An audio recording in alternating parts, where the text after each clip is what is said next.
Jas morjensta vaan kaikille. Se on sitten Jertsi tässä ja nyt tekisin pienen videon teille tästä hiilikuidusta, joka on padelmailoissa hyvin edustettuna. Tässä nyt minulla on esillä tämmöistä erilaista kuitua, esimerkiksi mitä nyt löytyy multa, mutta me keskitytään kahteen olennaiseen kuituun tässä nytten, eli tähän 200 gramma 3K, 600 gramma 12K. Mutta tässä nyt on nämä on tämmöisiä vähän niin kuin peruskuituja eri tarkoitukseen käytetty. Esimerkiksi tämä kuitu, mikä on hyvin tavanomainen padelmailojen pinnassa, niin tämä on semmoinen kuitu, mikä soveltuu. Niin mä voisin kertoa, että nyt mä en muista ihan tarkalleen, mutta tämä on luultavasti tyyliin 400 grammasta ja tyyliin 10K:ta.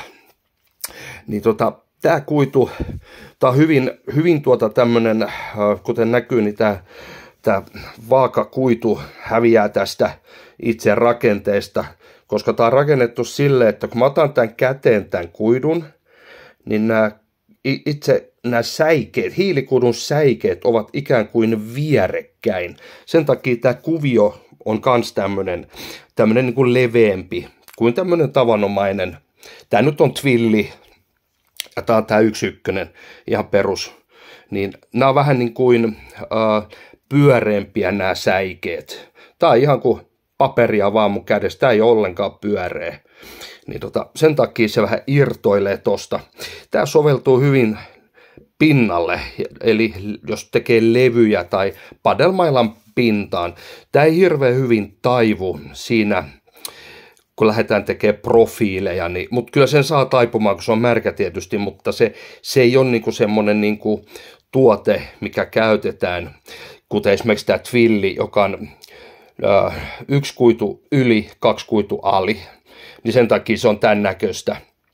Niin tämä taipuu vaikka palloksi, sen saa niinku todella helposti niinku taipumaan, jota tätä ei saa. Sitten mulla on tässä yksi tämmönen saksalainen ihmekuitu. Tämä on 90, eli 90 tulee siitä, kuin kuidut menee näin päin ja ristiin. Ja tämä on siinä mielessä outoa tavaraa, että kun on tehnyt radio-ohjattaviin autoihin runkoja, niin tätä käytän siinä, koska mä saan pituusjäykkyyttä, kiertojäykkyyttä en saa. Tämä on kans niin kuin tyyliin 400 grammasta, eli puhutaan grammoista, kuin se on sen painoinen, kun se on per neliö. Ja se K-luku tulee siitä tuovista, joka on kuinka paljon kuitua on per touvi. Eli tullaan siihen sitten myöhemmin. Mutta tätä en ole käyttänyt oikeastaan muuhun kuin, koska tämä ei taivu juuri ollenkaan niin kuin mihinkään hienoihin muotoihin, mutta tämä menee niin kuin levynä, tämä on äärimmäisen hyvä, jos halutaan niin kuin jäykkyyttä niin kuin pituussuunnassa. Mä kutsun aika usein, kun mä teen näitä radio-ohjattavien autojen runkoja, pelkästään runkoja, mä puhun rungoista, eli se pohjapanssari siellä, niin tämä, kun on se perustavara, 200 grammanen 3K, niin mä käytän tätä nimikkeenä niin kuin ihan perustäyttöaine, jotta tuolla nyt saadaan keveyttä ja jäykkyyttä. Mutta se on niin kuin semmoinen niin kuin perustavara. Mutta tämä on hyvä tavara. Tämä on semmoista saksalaista. Mun mielestä tämä oli se, mitä lentokoneteollisuudessa käytettiin. Mä sain sen jostain. En nyt muista, mistä sen. Se on ollut jo mulla jo useita vuosia. Tämä on ollut tosi paksu rulla ja tolleen. Mutta tullaan tähän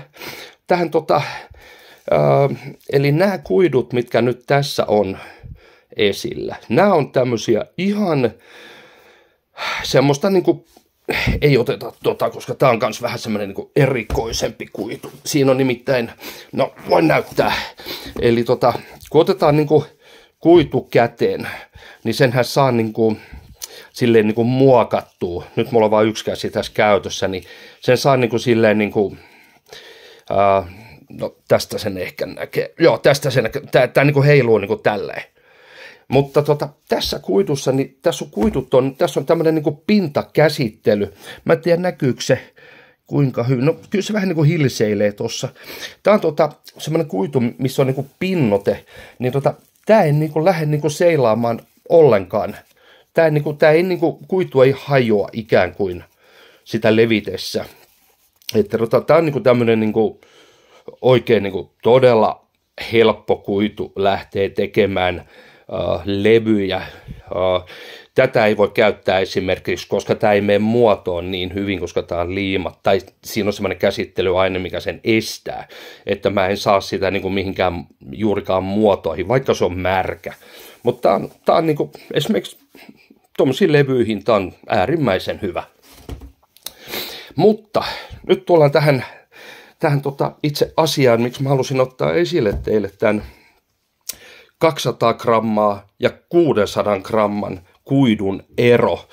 Ja se K-luku, sehän tulee ihan puhtaasti siitä, että kuinka paljon on säikeitä per touvi. Eli yhden touvin sisällä voi olla 2 koota, 3 koota, niitä on 6 ja 12 ja 18 ja niitä on aika paljon erilaisia kuituja. Mutta se, mikä tekee tästä kuidusta paksumman ja ohuemman, kun sulla on se raakana sun kädessä, on ihan puhtaasti se, kuinka paljon, eli pienempi luku, sitä kevyempi se on. Eli jos mä otan nyt jos mä nyt otan tämän valoa vasten tää kuitu, niin kuin näin, niin tuossa näkee niin kuin ihan selvästi läpi, kuinka läpäisevä toi on. Ja nyt mä otan tuon 12K 600 rammanen, niin se on niin kuin tälle. Eli sitä lamppua nyt tuosta läpi nyt ei juurikaan näe.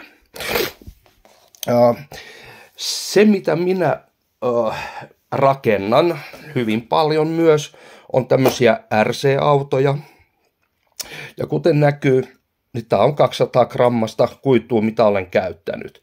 No miksi mä en ole käyttänyt sitten tätä 600 grammasta? Okei, se on ihan vain ja ainoastaan sen takia, että jos mä haluan esimerkiksi tehdä 2,5 milliä paksun rungon, jossa on kiertojäykkyyttä, niin se kiertojäykkyys, se kuitu, se muuten puuttuu. Mä otan pienen paussin tähän, mä näytän teille sen.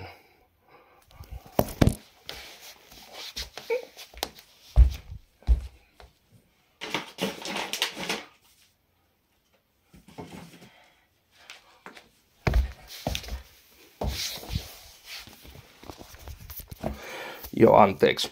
Eli kiertojäykkyyttä, kun halutaan johonkin tuotteeseen, kuten esimerkiksi tämä kuitu, tämä on nimeltään Biaxal, K-luku en muista, mutta se on 400 rammasta, se voi olla lähellä niin kuin 12 koota. Tätä käytetään esimerkiksi Bemarin i3-autossa hyvinkin paljon, ihan sen takia, että tällä saadaan kiertojäykkyyttä, ja sitä ei saada tällä niin paljon kuin tällä. Syy on se, että kun mä laitan tämän hiilikuidun tähän, niin tämän kuidun, eli tämä peruskuitu, laitetaan nyt toi 200 rammanenkin tohon, niin jos halutaan niinku kiertojäykkää, niin nämä 90-set, eli kuitu menee niin kuin näin, näissä molemmissa, niin sillä ei saada sitä kiertojäykkyyttä, kun taas tässä kuidussa, jos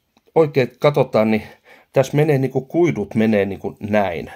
Eli tämä ylempi kerros, ehkä te näette, tämä ylempi kerros, kuidut menee näin, sitten toisella puolella te näette, niin se kuitu menee toiseen suuntaan. Eli se tekee 4/5 tai 45 asteen kuitusuuntaus, jolloin saadaan sitä kiertojäykkyyttä.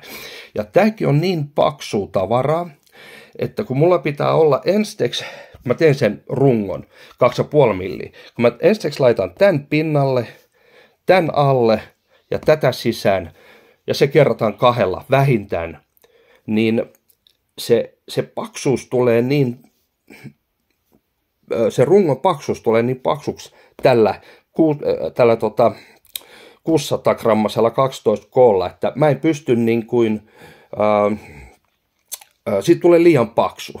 Mutta kun laittaa 200 grammasta 3 koota, niin mä pystyn säätelemään sen paksuuden niin kuin vanhasta muistista.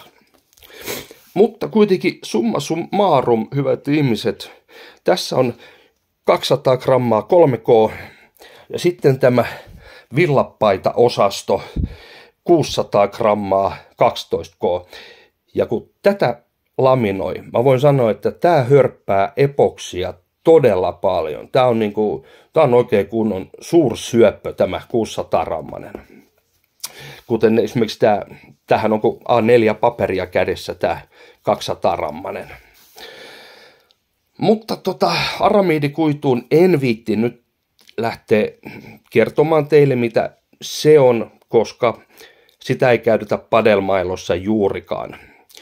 Näitä käytetään takuvarmasti todella paljon. Tätä muotoa ei niinkään, koska tämä ei niin hyvin taivu kuin tämä twilli. Tätä käytetään. Mutta nämä on niin kuin ne peruskuidut, mitä niin kuin padelmailoissa käytetään, että silleen. Jos teille tulee kysymyksiä aiheesta, laittakaa ihmeessä viestiä. Ja onhan teillä Google kanssa käytössä. Halusin vaan tuoda esille, mikä on 200 gramman ja 600 gramman ja 3K ja 12K ero. Ja mä olisin itse toivonut, että padelmailoissa ilmoitetaan se grammamäärä, mitä kuitua siinä käytetään, koska se on niin kuin se hienompi tapa ilmoittaa ihmisille, mitä kuitua käytetään. Koska sanotaanko näin, että 3K se ei kerro juuri mitään, koska 200 grammasta löytyy 2K, 3K enemmänkin. 600 grammasta nyt en muista ihan tarkalleen, että mitä siinä on, mutta siinä voi luultavasti olla vähän enemmänkin K-lukuja. Eli se grammamäärä on se, mitä tarkoittaa, mitä se painaa per neliö. Eli tämä on 3 kertaa kevyempää kuin tämä. Et silleen. Mutta jos tulee kysymyksiä, niin pankaa ihmeessä tulemaan ja Messengeriin voi laittaa kans viestiä, jos ei halua kysellä suoraan sitten. Mutta tämmöistä. Kiitokset. Morjens.